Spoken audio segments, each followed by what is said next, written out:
They violated more than property lines. A mechanical excavator carved through the resting place where I'd honored my grandfather, all to install irrigation for their exclusive country club. Early morning revealed fresh earth cutting across wildflower fields. The scent of machinery fuel mingled with disturbed sagebrush. The commemorative marker bearing Grandpa Theodore's inscription lay twisted in the excavated soil. Helena Whitmore, the community association leader, barely acknowledged my presence during our confrontation. Her manicured fingers moved across her device screen. Every procedure was properly documented, she stated coldly. You're claiming sacred ground desecration. Her laugh carried no warmth. Provide official documentation. Scattered remains lack legal burial status. That's when I understood her critical error. My 15-year career analyzing water agreements for Colorado courts had prepared me well. In Wyoming territory, water access determines power. 90 days later, I controlled the stream supplying their gated development. Legal authority functions bidirectionally. My name is Marina Caldwell. Friends call me Mari. 3 years back, I received 240 acres of desert rangeland in Fremont, county that Grandfather Theodore claimed in 1948. He returned from overseas conflict carrying little but determination and a homestead opportunity. Everything was built through his labor. The residence, the outbuildings, that 1952 windmill still turning today. Theodore carried Shoshone heritage, 1/4 by blood, and understood this terrain intimately. He showed me how to interpret land surveys at age 9, burnt coffee aroma filling his kitchen as his weathered hands traced boundary lines. Earth tells truth, he'd say. People fabricate. When he passed in 2019, I released his ashes near cottonwood trees in our southeastern pasture. No formal ceremony, just wind and meadowlarks at dawn. After 15 years as a water rights legal assistant in Denver, through career success and marital failure, by 2021 I was divorced, approaching 50, and emotionally depleted. I liquidated my practice, withdrew retirement funds, and returned to restore the ranch. Sustainable grazing, indigenous grass renewal, small-scale beef operation. Land heals when you allow it. Then Silver Point Community emerged. Spring 2023 brought orange survey markers piercing straight through Theodore's Grove, appearing every 50 feet like warning beacons. No advance notice, no communication whatsoever. County records revealed Silver Point filed for private land seizure 6 weeks earlier. Certified mail addressed to a postal box I'd closed in 2021. Deliberate misdirection. Silver Point consisted of 2,200 homes behind gates, constructed 3 miles east on former government land. Man-made reservoir, 18-hole course. Houses starting at $850,000 in desert receiving 12 annual inches of precipitation. Their golf course alone consumed more water than 40 family ranches combined. Drawn from Clearwater Basin, a public reservoir built in 1963 for agricultural irrigation. Now they wanted dedicated pipeline for clubhouse expansion. The route, directly through my property. Their legal strategy exploited an obscure Wyoming provision allowing homeowner associations to claim easements without economically viable alternatives. Nonsense. They could have routed along County Road for an additional $200,000. But negotiation requires respect. Helena Whitmore, age 61, retired pharmaceutical executive, drove a white luxury sedan with vanity plates. When I discovered their construction schedule posted in their marble lobby, pipeline installation beginning Monday, May 8th, I had 3 days. I attempted reasonable discussion. You saw her response. So Friday evening I drove home and walked to the Cottonwood Grove. Orange construction fencing already surrounded 2 acres of wildflowers. The survey line bisected where I'd scattered Theodore's ashes. Fallen cottonwood leaves rustled with that papery sound that always reminded me of him handling maps. I sat in the dirt, allowed myself 5 minutes of tears. Then I contacted Diego Martinez, my former Denver colleague specializing in water law, and explained I needed emergency court intervention by Monday morning. Helena had made a critical miscalculation. She assumed I'd surrender because I was one individual against an association, backed by a 3-lawyer firm from Jackson Hole. She didn't know I'd spent 15 years discovering legal loopholes for far more sophisticated opponents. And in Wyoming, water law contains more hidden passages than a Gothic mansion. That weekend blurred into coffee and legal documentation. Diego answered his phone at 9 p.m. Friday without hesitation. We'd collaborated 6 years in Denver, him litigating water cases, me finding precedents that secured victories. When I explained Silver Point's strategy, he went silent. Private seizure for a golf course during drought conditions, with notice sent to an obsolete address. Can we prevent this? Perhaps. Emergency temporary restraining order citing improper service plus NAGPRA, Native American Graves Protection Act. If Theodore's Shoshone heritage qualifies, federal law supersedes state seizure. But we need documentation, tribal registration, land patents, anything. I spent Saturday night in the attic retrieving boxes. Found Theodore's enrollment papers, his 1948 land patent, military discharge documentation. Spread them on the kitchen table at 3 a.m., moths batting the screen door, coyotes calling outside. Sunday afternoon, Diego filed the restraining order. Judge Vernon Cross, fourth-generation rancher who despised corporate overreach, scheduled Monday hearing. Diego texted Sunday night. Cross is sympathetic. We have a chance. I watched sunrise Monday morning thinking perhaps this would work. It didn't. Helena brought 3 attorneys from Barrett & Stone, Jackson Hole's most aggressive firm. They entered that courtroom with absolute confidence. Their lead attorney, Richardson, presented a county geologist's affidavit showing no marked graves in official databases. Then an anthropologist's report stating Theodore's enrollment was jurisdictionally irrelevant in eastern Shoshone territory. Then the devastating blow. Your Honor, Silver Point commenced excavation Friday evening before this restraining order existed. The trench is open. Cottonwood roots severed, halting now wastes resources and leaves dangerous excavation exposed. They'd started digging the night I found the stakes. Judge Cross looked pained. Mr. Richardson, your clients began work before notice of this hearing. Friday's work fell within the county-approved schedule, Your Honor. Technically legal, morally bankrupt. Cross sighed. Restraining order denied. Silver Point will hire third-party archaeologists to monitor remaining excavation. Miss Caldwell, you may appeal with a $75,000 bond. Money I didn't possess. Helena walked past in the courthouse corridor. Didn't speak, just smiled, tight, victorious, heels clicking on marble. When I returned home, the excavator was already there. Yellow machinery parked on cottonwood roots. 10-foot trench gaping through the meadow like an open wound. The foreman approached my truck, weathered face, kind eyes, holding something.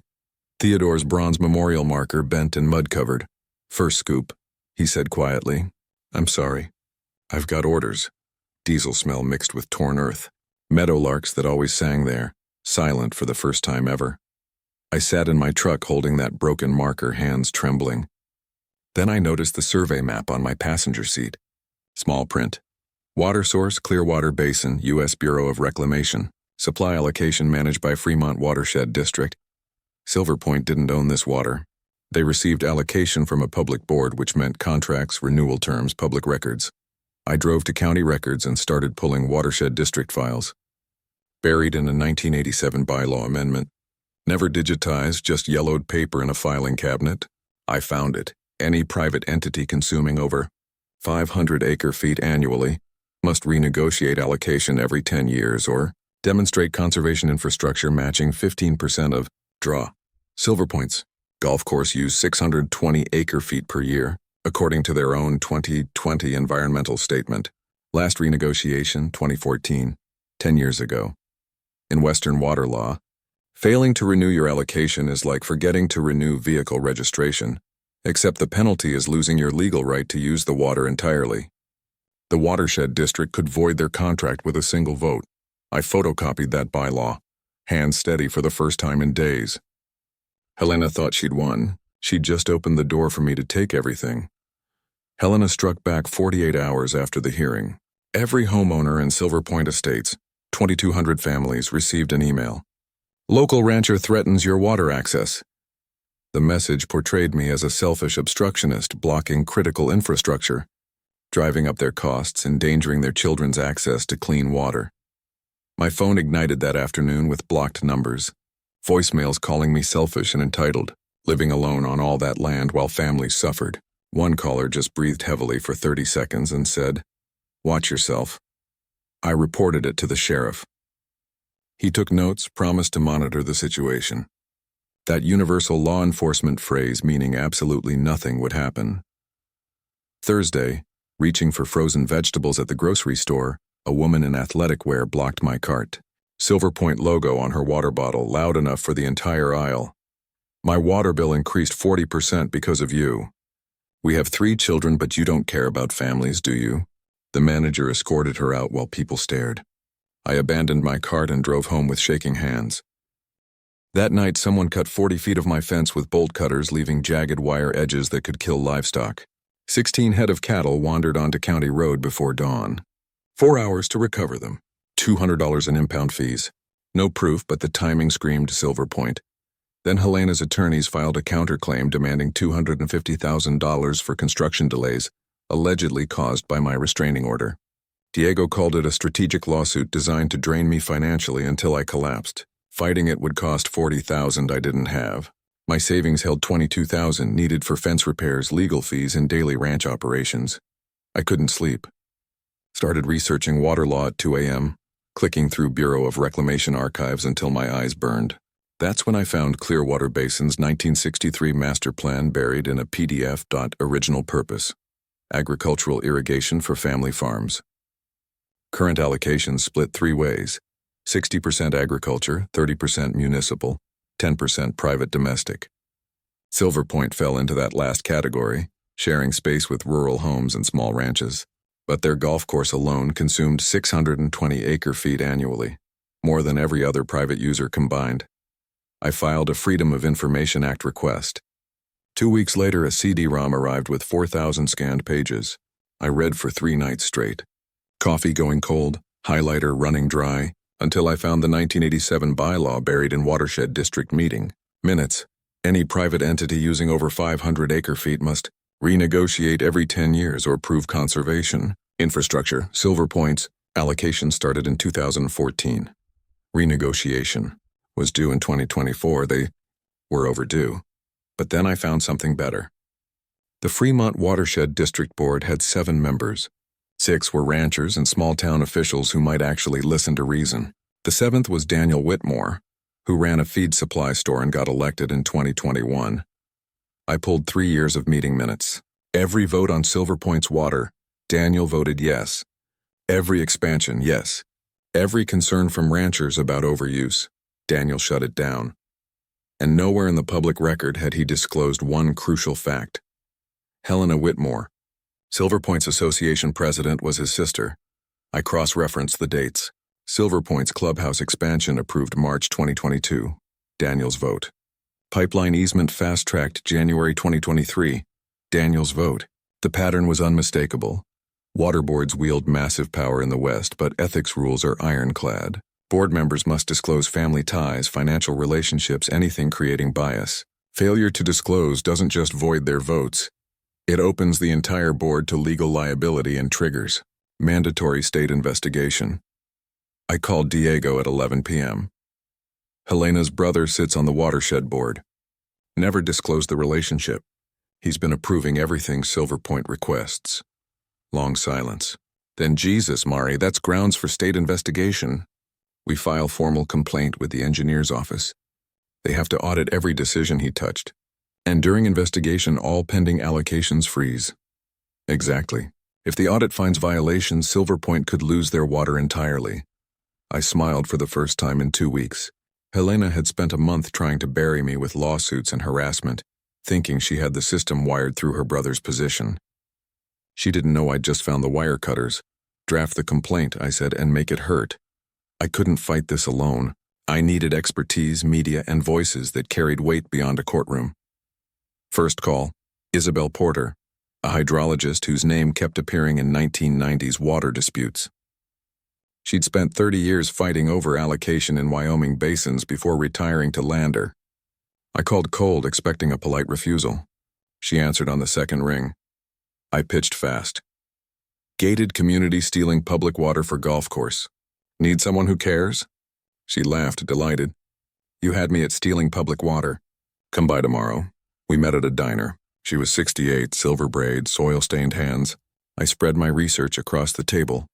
Allocation records, Daniel's voting pattern, Silver Point's water use. She read in silence, occasionally making disgusted noises. Then 620 acre-feet for grass and a drought basin. 3 ranches south of you have wells dropping 18 inches annually. The Shoshone fish hatchery can barely keep cutthroat alive because creek flows are so low. She pulled out a notebook. Give me 2 weeks. I'll model exactly how much water they're stealing from every downstream user. Can you testify? Try stopping me. Next, I needed media. I emailed Travis Bell at the Casper Star-Tribune. He'd written investigative pieces on fracking water abuse. Subject line: HOA waters golf course while ranchers' wells run dry. He called within an hour, met me at a truck stop off I-25. Mid-40s, Wyoming Cowboys cap, recorded everything on his phone. I gave him copies of Daniel's undisclosed relationship, the allocation overruns, Isabel's preliminary data. He read twice. This is good, but I need proof regular homeowners don't know what Helena's doing. If they're complicit, it's a different story. That night, I pulled Silver Point's association disclosures, monthly newsletters, budget summaries, everything supposedly transparent. Nothing mentioned overdue renegotiation. Nothing about Daniel's board position. Nothing about the $4.2 million bond Silver Point took out in 2023. Wait, $4.2 million? I found the bond filing buried in county records, collateralized by future water infrastructure value. The pipeline, the clubhouse expansion, the irrigation system. Page 17 had the poison pill. Silver Point must maintain uninterrupted water service to golf course and clubhouse, or the bank could foreclose on all common assets. If they lost water allocation, the bond defaulted. The bank seized assets. Property values cratered because amenities were the only reason people paid. $850,000 for desert houses. Helena had bet the entire community's future on water. She didn't legally control and never told a soul. I sent the documents to Travis. She's been hiding a financial bomb from 2,200 families. Jesus, this is front page. Then I went to the monthly Cattlemen's Association meeting. 30 ranchers in a VFW hall. I stood during open comment. Silver Point's pulling more water than 40 family ranches. Their allocation expired. The board member rubber stamping everything is Helena Whitmore's brother. Anyone else tired of them stealing what's ours? Silence. Then Gordon Navarro stood. Third-generation rancher, weathered and careful. Helena offered me double market value for my Southern 40 last year. I said no. County reassessed my property taxes the next month, up 32%. He looked around. Anyone else get reassessed after refusing Silver Point? 3 hands went up. After the meeting, Gordon pulled me aside. I've got kids in their private school. Can't be your public face, but documents, testimony, cash if you need it, you've got it. 4 other ranchers quietly said the same. I drove home past midnight. Windows down, sage smell mixing with distant rain. For the first time in weeks, my chest didn't feel tight. Helena had money, lawyers, and a marble clubhouse built on borrowed time. I had a hydrologist who wanted blood, a reporter hungry for truth, and ranchers who remembered when water law protected the people who actually lived on the land. She'd built her empire on a house of cards. I was about to light a match. Late June. 95 degrees, no rain in sight. Clearwater Basin dropping 2 inches per week. You could see the white calcium ring around the water line from my porch, the scar of a basin being drained dry. I was reviewing Isabel's hydrological model when she mentioned something offhand. You know Clearwater's fed mostly by Aspen Creek, right? Tiny spring-fed tributary on the old Davidson Ranch. Family sold out in 2019. Some California LLC bought it and never did anything with the land. I froze. Water rights transfer with the land? Not always. Western families often retain rights when they sell. She shrugged. Why? I drove home with my heart pounding, pulled up property records. Davidson Ranch, 880 acres, sold to Pacific Ridge Holdings LLC for $1.9 million. I found the deed addendum buried on page 12. Davidson family retained senior water rights to Aspen Creek, priority date 1904. Senior rights. In drought, they get water first, before Silver Point, before everyone. But water rights require renewal. I checked the state engineer's database. Status: expires August 15, 2025 without renewed application. 6 weeks away. My hands were shaking when I called Pacific Ridge's registered law firm. Got bounced through 3 assistants before someone knew anything. Davidson property. We're liquidating. Development stalled. What about the water rights? Those revert to state in August unless someone renews them. You interested? LLC would probably take $80,000 just to clear the books. $80,000. I had 22 in savings, had already burned 3 on legal fees. But here's what that money would buy. Senior water rights to the creek supplying 35% of Clearwater's inflow. In Wyoming's allocation system, senior rights trump everything. During drought, junior users like Silver Point get cut first. If I owned Aspen Creek's rights, I could legally reduce their water to a trickle without breaking a single law. I called Diego. I found a way to shut off Silver Point's water. Legally, completely. The creek feeding Clearwater has senior water rights for sale. 1904 priority date. If I own them, I control the tap, long pause. Mari, just owning those rights gives you leverage. You don't have to actually use them. Mutually assured destruction keeps everyone honest. What if I want to use them? Then you're punishing 2,200 families who didn't know what Helena was doing. I thought about the hate mail, the grocery store confrontation, my cut fence, Helena's courtroom smirk, the bronze marker sitting broken on my counter. Those families elected her. They built mansions in the desert expecting infinite water. My voice was steady. Maybe consequences are the only teacher that works. Silence. Then sleep on it. We've got 6 weeks before that deadline. I walked outside at sunset. The Wind River peaks glowed copper. My windmill creaked. Somewhere underground, the pipeline hummed, carrying water to keep Kentucky bluegrass alive in a place where only sagebrush should grow. I wasn't going to sleep on it. I'd buy those water rights not as leverage. As a weapon, I needed $85,000 in 6 weeks. First move, Travis. Bell's article hit the Casper Star Tribune on July 2nd. Gated communities' water gluttony threatens rural livelihoods. He'd framed it perfectly. Not Mari versus Silver Point, but systemic theft of public water for luxury golf courses while working ranches dried up. Quoted Isabel's data on failing wells downstream. Quoted Gordon about suspicious tax reassessments. Included a sidebar explaining Wyoming water law in plain English. It went viral in agriculture circles. Reddit threads, Facebook groups. Within 48 hours. How can we help? Diego advised, frame it as defending family ranching, not commercial investment. That's protected advocacy speech. I launched a crowdfunding campaign. Help a family rancher protect water rights from corporate overreach. Didn't name Silver Point, didn't need a defamation suit. Emphasized grandfather's legacy. Small-scale agriculture, David versus Goliath. 12 days, $41,000. Emails from Wyoming, Montana, Colorado. Ranchers who'd fought their own battles. Sustainable agriculture influencers shared it. Someone in Vermont sent $500 with a note. My great-grandfather lost his farm to developers in 1987. Make them pay. Still 44,000 short, which meant selling cattle. Dawn. I walked out to the pasture. 70 head of registered Angus.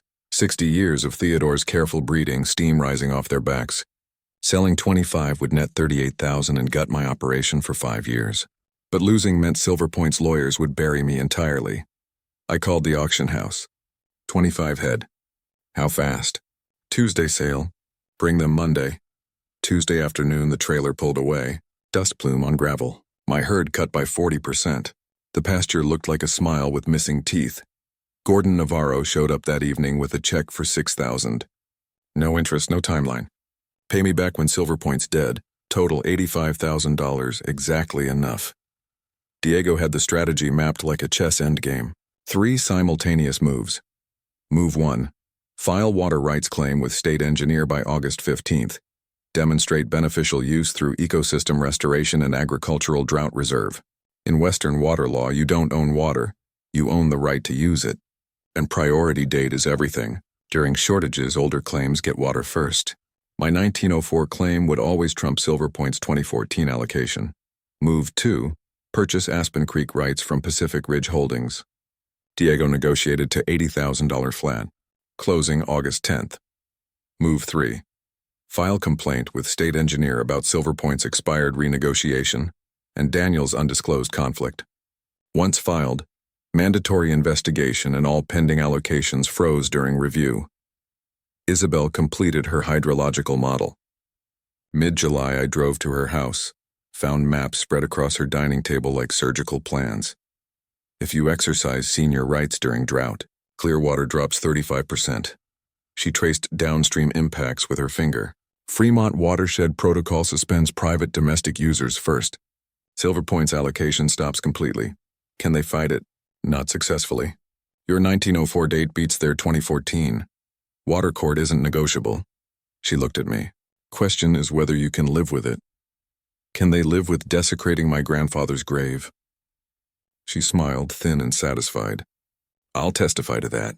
Travis staged his articles for Impact. Second piece mid-July. Rancher versus HOA, Modern David and Goliath. Photos of my ranch, the broken marker, the pipeline scar. Human interest angle that made me sympathetic. Third piece scheduled for August 24th, the day before the watershed meeting. Undisclosed conflicts on water board. The Daniel Whitmore expose with emails, voting records, everything documented. It would detonate exactly when I needed maximum public pressure. My neighbor's daughter set up my social media, posted videos explaining water law in 60-second chunks. One showing the broken marker got 400,000 views. Comments mostly supportive, though Silver Point residents called me an eco-terrorist making children go thirsty. I hired 2 off-duty deputies to patrol my property through August. Installed trail cameras that caught the white luxury sedan doing 2 a.m. drive-bys twice. Still no proof on the fence cutting, but the pattern was obvious. August 10th, 3:47 p.m. I signed papers at the county clerk's office. Aspen Creek water rights, 121 years of seniority. Priority claim 14, officially mine. I drove home and walked to the Cottonwood Grove. Pipeline humming underground, the trench filled and reseeded but still visible. Grass not quite grown back. I knelt where Theodore's ashes mixed with soil. I got it, Grandpa. I got the water. Wind picked up. Cottonwood leaves rustled like shuffling survey maps. 2 weeks until the watershed district meeting. 2 weeks to find out if this saved the ranch or destroyed everything. I stood, brushed dirt off my knees, and headed home. The war was about to start. Helena found out I was up to something on August 12th. Daniel called her. I know because Gordon's wife works at the feed store and overheard him on the phone in the back office. Voice tight with panic. Some rancher filed a claim on Aspen Creek. State engineer's office is auditing our allocation. Helena showed up at my ranch 2 days later. I was fixing a water trough when the white luxury sedan rolled up my driveway, dust cloud following like a curse. She got out wearing linen slacks and sunglasses that probably cost more than my truck payment.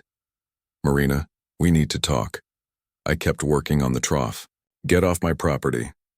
I'm here to offer a solution. She pulled an envelope from her purse. $150,000 cash.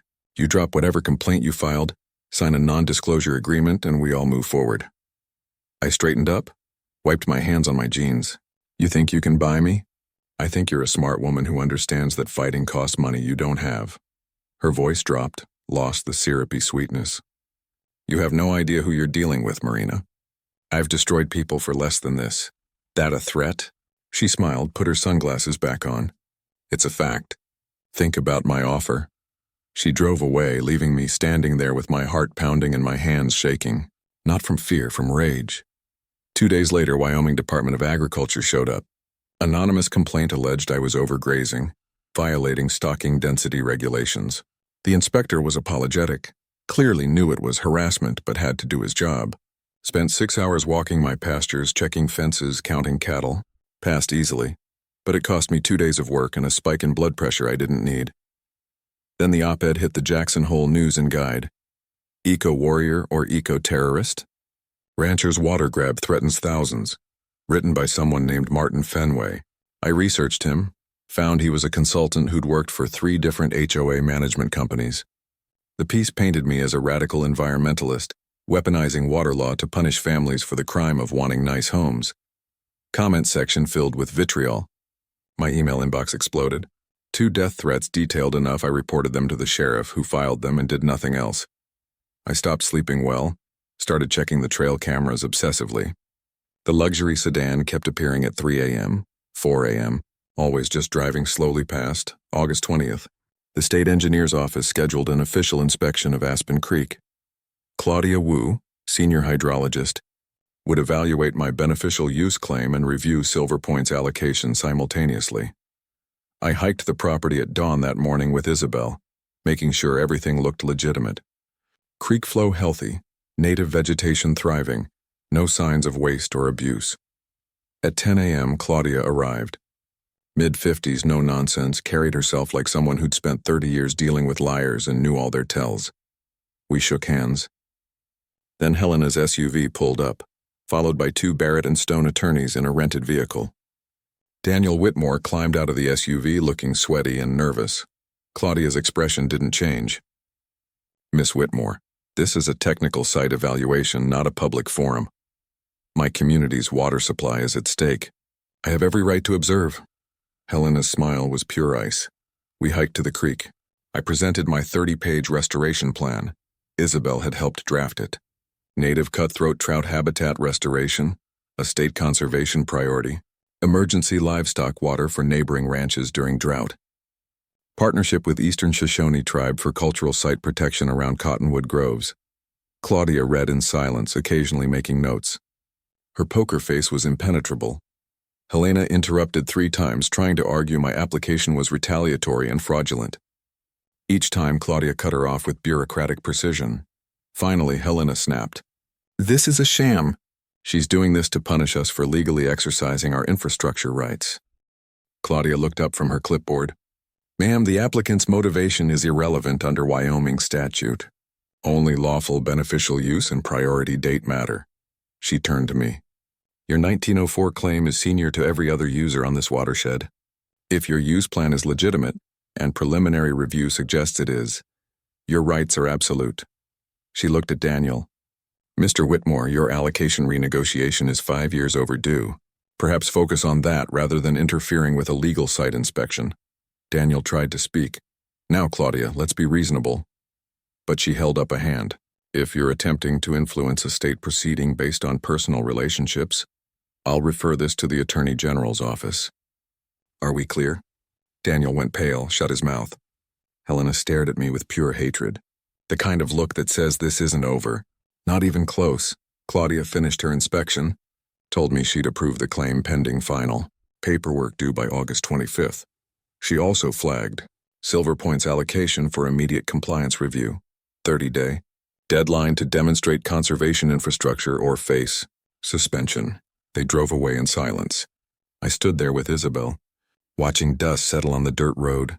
She's going to escalate, Isabel said quietly. I know. Be careful, Mari. That night, my hay barn caught fire. The fire started at 2:17 a.m. on August 16th. I woke to my dog barking frantically and the smell of smoke pouring through my bedroom window. Stumbled outside in my pajamas to see the hay barn fully engulfed. Flames 40 feet high, turning night into orange daylight. The heat hit my face like opening an oven. The horses were in the adjacent corral, screaming and kicking at the rails. I ran barefoot across gravel, opened the gate, and they bolted past me into the darkness. Better loose than dead. Fire department arrived 18 minutes later. By then, the barn was a skeleton of burning timber. Roof collapsed inward. They saved the nearby equipment shed, but the hay barn was total loss. $60,000 worth of winter feed and structure. Gone. The arson investigator showed up at dawn, found accelerant residue near the foundation, gasoline or kerosene deliberately poured. No suspects, but my trail camera footage showed a vehicle without plates on the county road at 11 p.m. Couldn't make out the model, but the shape looked familiar. Boxy, SUV-sized. The sheriff took my statement, wrote everything down, said they'd investigate. We both knew that meant nothing without hard proof. I sat on my porch steps at sunrise, wrapped in a blanket that smelled like smoke, and cried for the first time since the courtroom. Not from sadness, from exhaustion, from the realization that Helena was willing to commit actual crimes now, not just legal maneuvering. I called Diego at 7 a.m. My barn burned down, arson. I can't prove it was her, but we both know it was. Long silence. Mari, maybe you should step back. If she's willing to, no. She's escalating because I'm winning. This isn't worth dying over. I'm 3 days from filing the final paperwork. 3 days from locking in those water rights forever. My voice was steadier than I expected. If I quit now, Theodore's grave means nothing. The broken fence means nothing. The hate mail and death threats mean nothing. She wins, and if your house burns next, Then I sleep on Gordon's couch and finish this anyway. Another pause. I'll drive up. Stay at your place through the filing deadline. I've got a shotgun. You don't have to. Yes, I do. I'm leaving Denver in an hour. He arrived that afternoon with a duffel bag, a Remington 870, and a grim expression. Set up in my guest room like he was settling in for a siege. August 17th, Silver Point's attorneys filed an emergency motion in federal court claiming my water rights exercise would violate interstate commerce because Clearwater supplies a tiny amount to Colorado via South Platte River connections. It was absurd. A desperate legal Hail Mary stretching Commerce Clause jurisdiction past breaking point. Judge denied it within 48 hours. Called it frivolous and without merit. Helena was running out of legal moves, which made her more dangerous. I spent those days preparing the final documentation for the state engineer. Diego helped me format everything to state specifications. Beneficial use plan, environmental impact assessment, historical claim verification, every comma in place. No room for bureaucratic rejection. At night, I barely slept. Kept checking the trail cameras on my phone. The white luxury sedan drove past twice more. Once at 1 a.m., once at 4 a.m., just slow rolling past, headlights off. Psychological warfare. Diego sat on the porch with his shotgun those nights. I made coffee at 5 a.m., and we watched the sunrise together in silence. You know, the watershed board meeting is in 8 days, he said on the morning of August 20th. I know. Travis's expose on Daniel publishes the day before. Isabel has her testimony ready. Gordon and 3 other ranchers are coming to speak. Everything's in place. Unless Helena does something worse than arson, I didn't answer. We both knew it was possible. August 22nd, 3 days before the watershed board meeting. I drove to town for supplies. Fencing materials, fire extinguishers, more trail cameras. The feed store was unusually quiet when I walked in. Conversation stopped. People looked away. Daniel Whitmore stood behind the counter, face flushed, sweating despite the air conditioning.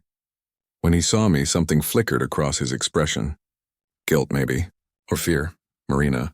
His voice cracked slightly. I can't serve you. Excuse me? Store policy. We reserve the right to refuse service. I looked around. 3 ranchers I'd known for years suddenly found their bootlaces fascinating. Daniel, I've been buying feed here since 2021. That was before you tried to destroy 2,000 families. His hands shook slightly as he gripped the counter. Before you filed false complaints trying to get me removed from the water board. False complaints? Your sister runs Silver Point. You never disclosed it. That's not false, it's documented fact. Get out of my store. I left without the supplies I needed, drove 20 miles to the next town. Bought everything there, hands steady even though my chest felt tight. This was how it worked in small communities. Pressure, isolation, making you the pariah until you broke. That evening, Gordon called. 3 ranchers who signed on to testify at the meeting backed out. Daniel's been calling in favors, reminding people who holds their feed contracts, who sits on the Farm Bureau board. They're scared, Mari. Are you backing out? Hell no. But it's just me and Ed Kowalski now. Helena's getting to people. After I hung up, I walked out to the Cottonwood Grove. The pipeline hummed underground, that constant reminder of what they'd taken. The grass had mostly grown back over the trench, but you could still see the scar if you knew where to look. I thought about Theodore, teaching me to read survey maps in his kitchen. Land tells truth. People fabricate. He'd taught me to be stubborn, to read the fine print, to never quit when you were right. But he'd never faced anything like Helena Whitmore, or maybe he had in his own way. Coming home from war to claim 240 acres in 1948, building everything from nothing while people probably told him it was impossible. He'd done it anyway. I could too. August 23rd, Travis Bell's article went live at 6 a.m. Water Board members' secret ties to development he approved.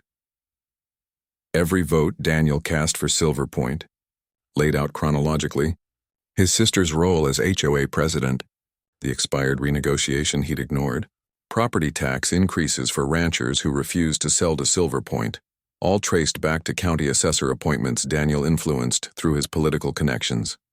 It was devastating, thorough, and impossible to refute because every fact was documented. By noon, the state engineer's office announced a formal ethics investigation. Daniel Whitmore suspended from the watershed board pending review. Emergency meeting scheduled for August 25th with a temporary replacement, Marcus Webb, a retired BLM ranger with a reputation for following regulations to the letter. Helena called my cell at 2 p.m. I almost didn't answer, but curiosity won. You've made your point. Marina. Her voice was tight, controlled fury, barely contained. You've embarrassed my brother, dragged my community through the media, and now you're about to cut off our water. Congratulations, you win. I haven't won anything yet. What do you want? Really want? Because I know this isn't about the pipeline anymore. I thought about that. I want you to understand that actions have consequences. You desecrated my grandfather's grave like it was nothing, sent me death threats, burned my barn, tried to destroy my life because I was inconvenient. I didn't burn your barn. Your car was on my road that night. Prove it. She paused. Look, the water rights, keep them. Exercise them. Cut off Silver Point completely if that's what it takes for you to feel vindicated. But at the meeting tomorrow, tell the board you'll allow partial allocation, enough to keep the golf course barely functional. Give people hope their property values won't crater entirely. Why would I do that? Because you're not a monster, Marina. You're angry and you have every right to be. But 2,000 families are about to lose everything because of decisions I made. Punish me, fine. But those families, the teachers, the nurses, the retirees who bought homes here in good faith, they don't deserve to watch their life savings evaporate. For a moment, just a moment, I almost felt sympathy. Then I remembered the grocery store confrontation, the cut fence, my cattle wandering onto the highway at dawn, the bronze marker bent in half. You should have thought about those families before you built an empire on stolen water and lies. Tomorrow at the meeting, I'm exercising full senior water rights. Silver Point gets nothing. Then I hope you can live with yourself. She hung up. I sat there holding the phone, hands shaking slightly. Diego found me on the porch 10 minutes later. You okay? Helena just tried to guilt me into backing down. Said I'm punishing innocent families. Are you reconsidering? I looked at him. If I give them partial water, Helena learns she can burn my property and threaten my life and still get what she wants. Every developer in Wyoming learns that intimidation works if you just push hard enough. Where does it end? It ends with you controlling 35% of the basin's inflow and wielding it like a weapon. His voice was careful, non-judgmental.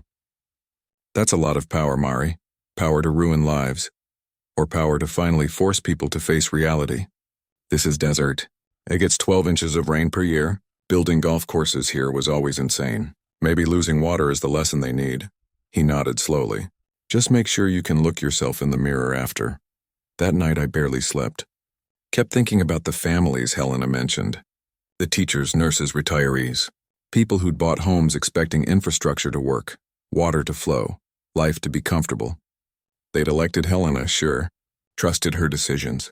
But did that make them complicit in grave desecration and arson? At 3 a.m., I got up and made coffee, sat at Theodore's old kitchen table with my laptop, pulled up Silver Point's resident directory, publicly available on their website for community connection, started scrolling through names, addresses, profile pictures. The Martinez family, 2 kids in elementary school. James Chen, retired veteran. Patricia Okoye, nurse at County Hospital. Normal people living normal lives. Probably completely unaware Helena had built their community on a house of cards with expired water allocations and illegal conflicts of interest. But they'd also sent me hate mail. Some of them, anyway. Anonymous vitriol calling me selfish, entitled A Threat to Children. They'd believed Helena's narrative without question, never bothered to research the truth. I closed the laptop. Diego was right, this was a lot of power. But I hadn't asked for this war. Helena started it when she drove that excavator through Theodore's resting place. Tomorrow, she'd learn that wars have consequences. August 25th dawned clear and brutal. 98 degrees by 10 a.m. Not a cloud anywhere. Perfect weather for a drought crisis meeting. The Fremont County Courthouse meeting room held maybe 100 people. By 8:45 a.m., it was standing room only. Silver Point residents filled the right side. Coordinated in their outrage, polo shirts, visors. Several holding printed signs. Save our community. Water is a human right. Stop the eco-terrorist. The left side was sparser. Gordon and Ed Kowalski. Isabel Porter with her hydrological charts. Travis Bell with his recording equipment. A few other ranchers who'd quietly reached out over the past week. Diego sat next to me, legal files stacked neatly. Helena sat front row, right side. Barrett and Stone attorneys flanking her like sentries. She wore a cream suit and pearl earrings, looked composed and righteous. When our eyes met, her expression was pure ice. Marcus Webb called the meeting to order at 9 a.m. sharp. 70 years old, weathered face, voice like gravel. This emergency session addresses 3 issues: Silver Point Estates expired allocation renegotiation, Marina Caldwell's senior water rights claim on Aspen Creek, and ethics violations by former board member Daniel Whitmore. We'll hear testimony, review documentation, and vote on allocations. Keep it civil or get removed. Helena's lead attorney Richardson stood first. 15 minutes of legal theater about Silver Point's good faith efforts, unforeseen bureaucratic delays, the devastating impact on families if allocation was suspended. He presented letters from residents, a teacher worried about property values, a retired couple who'd invested their life savings, a single mother afraid she'd lose her home. It was effective. Several board members looked uncomfortable. Then Isabel stood. No theater, just data. Silver Point consumes 620 acre-feet annually. Basin inflow is down 40% since 2020. Every gallon they use is 1 less gallon for agriculture, wildlife, or municipal supply. Their golf course alone uses more water than the towns of Lander and Riverton. Combined, she presented her hydrological model on a projector, color-coded, maps showing exactly which wells and creeks had dropped since Silver Point's construction. The correlation was undeniable. Marcus Webb studied the charts in silence. These downstream impacts are documented? Every data point is from USGS monitoring stations or state engineer records. Silver Point's water use is objectively unsustainable. Richardson objected, called it cherry-picked data. Isabel calmly provided her methodology, peer review credentials, 30 years of experience. He had nothing to counter with except bluster. Gordon testified next. 3 minutes, no notes. My family's been ranching this county since 1891. We've survived drought, depression, every hardship you can name. But we've never seen water disappear this fast. Silver Point pulls more in a week than my operation uses all year. And they're watering grass that shouldn't exist in this climate. If that's not waste, I don't know what is. Ed Kowalski followed. My wells dropped 3 feet in 2 years. Cost me $18,000 to drill deeper. Meanwhile, their sprinklers run all night. Something's wrong with that picture. Then it was my turn. I stood, walked to the front, felt every eye in the room on me. Took a breath. I'm not here to punish families. I'm here because Helena Whitmore's development destroyed my grandfather's resting place, harassed me with death threats, burned my barn, and tried to bully me into silence when I dared to fight back. Silver Point was built on water they don't legally control, using allocations they never properly renewed. Approved by a board member who failed to disclose. His sister runs their HOA. Helena's face went rigid. My water rights claim isn't retaliation, it's exercising legal rights my family has held since 1904. In drought, senior claims get priority. That's Wyoming law, and it exists for a reason. To protect people who actually live on and work the land, not golf courses in gated communities. I placed Claudia Wu's inspection report on the table. The state hydrologist approved my beneficial use plan. Cutthroat trout restoration, drought reserve for neighboring ranches, cultural site protection, all legitimate under statute. Richardson stood. Your Honor, this is transparently retaliatory. Sit down, counselor, Marcus Webb said flatly. The applicant's motivation doesn't matter. Only legal priority and beneficial use. Those boxes are checked. He looked at me. Miss Caldwell, if the board approves your senior rights claim, you understand you'll control 35% of this basin's water during drought conditions. I understand. And Silver Point's allocation would be suspended until they demonstrate conservation infrastructure. That's state law, sir. He nodded slowly, looked at the other board members. Ranchers and small-town officials. People who understood what water meant in the West. People who'd watched developers show up with big plans and empty promises before. We'll take a 15-minute recess, then vote. The room erupted. Silver Point residents surrounded Helena, voices rising in panic. A woman in expensive athleisure grabbed my arm as I walked past. You're destroying our lives over a grudge. Our children, Diego stepped between us. Ma'am, please don't touch her. She backed off, but her eyes were desperate. We have a right to water. You have a right to apply for allocation, I said quietly. You don't have a right to water that doesn't exist. Outside, the heat hit like a hammer. Gordon found me on the courthouse steps. That was good, real good. Webb's with us, I can tell. 3 more votes to win. You'll get them. These people remember when water law meant something. 15 minutes later, we filed back inside. Marcus Webb read from notes, voice steady and formal. Motion to approve Marina Caldwell's senior water rights claim on Aspen Creek. Priority date 1904. All in favor? 5 hands. 5 out of 6 temporary board members. Motion passes. Miss Caldwell's claim is approved. The room exploded. Silver Point residents shouting, some crying. Helena stood frozen, her face carved from stone. Webb hammered his gavel. Order! Next motion. Suspend Silver Point Estates allocation pending compliance with conservation infrastructure requirements. 30 days to submit plan. 90 days to implement. All in favor? 6 hands, unanimous. Motion passes. Silver Point's allocation is suspended effective immediately. Meeting adjourned. He banged the gavel one final time. The sound echoed like a gunshot. I sat there as chaos erupted around me. Silver Point residents surging toward Helena, demanding answers. Reporters pressing forward with cameras. Gordon shaking my hand, Isabel hugging me with fierce pride. Diego gathering documents with practiced efficiency, and Helena standing alone now, her attorneys having melted away into the crowd. She looked at me across the room, not with rage anymore, but something colder. Calculation, like she was already planning her next move. I should have felt victorious.